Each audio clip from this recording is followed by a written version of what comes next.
Nwafọ Ichida ma bụkwazara onye ji okwu ya agba izu na kansụl ime obodo Anọcha bụ Chief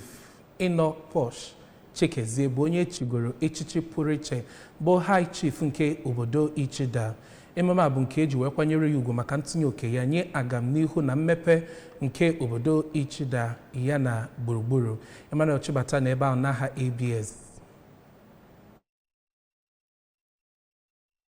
Ibu nke were ọnọdụ n'obi eze ọdịnala nke Ichida bụ Igwe Charles Ezudogwu tupu ewe gaba na Ichida Civic Center ebe a nọrọ wee nabata ọtụtụ mmadụ gụnyekwere gọvanọ steeti a bụ prọfesọ Chifu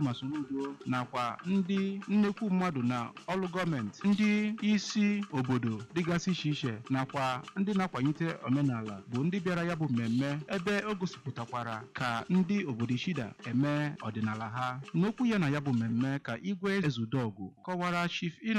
Chikezie dịka onye nke na-ewetara ndị be ha olileanya ma bụrụkwa ezi nwa afọ nke obodo Ichida ebe Chairman Anọcha Local Government Area Maazị Rom Ibekwe toro ya bụ nwa amadi maka agbammbọ ya n'ọrụ mmepe obodo ma kọwaa na o jirigo ọtụtụ mmemme ya wee kwanyite ndụ ndị mmadụ na Anọcha nakwa obodo dịgasị iche iche. N'okwu ya ka ya bụ onye chiri echichi bụ Chief Chikezie kelere ndị obodo Ichida nakwa eze ọdịnala nke ya bụ obodo maka ịnabata ya ma nye ya onyinye ma chie nye echichi ma kwee nkwa na ọ ga na-arụ ọrụ ịkwanyite ndụ ndị mmadụ, udo nakwa agamnihu na ya bụ obodo. Site n'Ichida, abụ m Emmanuel Chibata maka akụkọ ụwa ABS.